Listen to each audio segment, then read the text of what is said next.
നമസ്കാരം, CNTV ന്യൂസിലേക്ക് സ്വാഗതം.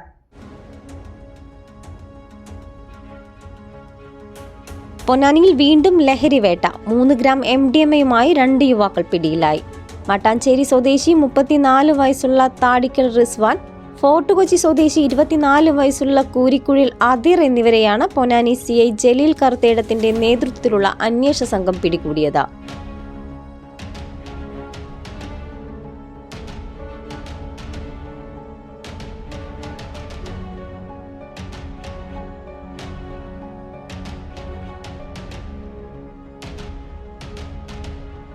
പൊന്നാനി സ്വദേശിയായ ഒരാൾ സംഭവ സ്ഥലത്ത് നിന്നും ഓടി രക്ഷപ്പെട്ടു. ഇയാൾക്കായി പോലീസ് അന്വേഷണം ആരംഭിച്ചിട്ടുണ്ട്.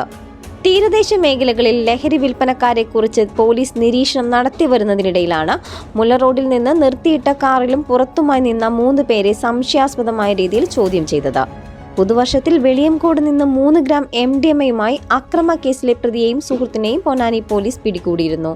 പൊന്നാനി പോലീസ് ഇൻസ്പെക്ടർ ജലീൽ കറുത്തേടത്ത്, SI-മാരായ Anil TD, Shijimon TP, senior civil police ഓഫീസർമാരായ സജുകുമാർ, നാസർ, പ്രശാന്ത് കുമാർ, സിവിൽ പോലീസ് ഓഫീസർമാരായ മഹേഷ്, സജീവ്, മന്മഥൻ എന്നിവരാണ് അന്വേഷണ സംഘത്തിലുണ്ടായിരുന്നത്. CNTV പൊന്നാനി.